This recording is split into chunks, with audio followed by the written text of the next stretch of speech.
নমস্কার বন্ধুরা, আমি রাখি স্টোরিজে তোমাদের সবাইকে স্বাগত। আজ আমি চলে এসেছি বাঙালির সবথেকে একটা প্রিয় রান্না, আলু পোস্ত।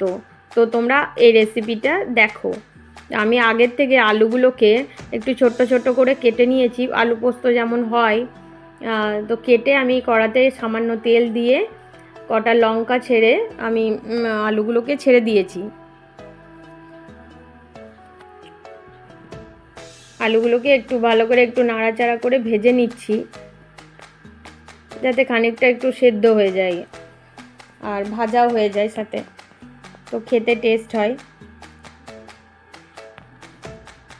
তো আমি একটু লঙ্কা গুঁড়ো দিয়েছি, আর হ্যাঁ, স্বাদ মতো নুনটা দিয়েছি।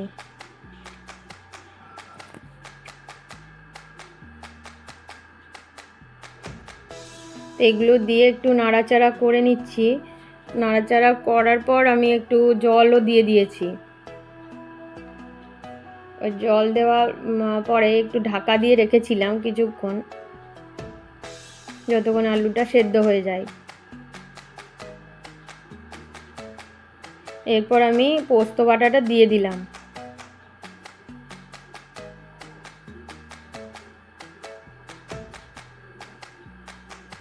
পোস্ত বাটাটা দিয়ে কুসুম ভালো করে একটু মিশিয়ে নেব, যাতে সব আলুগুলোর মধ্যে মিশে যায় পোস্তটা। তারপর আর একটু নাড়াচাড়া করে নিচ্ছি। নাড়াচাড়া করে আমি পোস্তটাকে একটু শুকিয়ে নিচ্ছি, যাতে একটু ভালো লাগে, টেস্ট লাগে। আর একটু তো আমি একটু কাঁচা সর্ষের তেলও ছড়িয়ে দিলাম।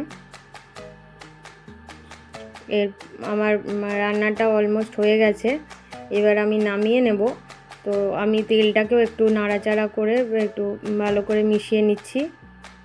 দেখুন, হয়ে গেছে আমার রান্নাটা কমপ্লিট।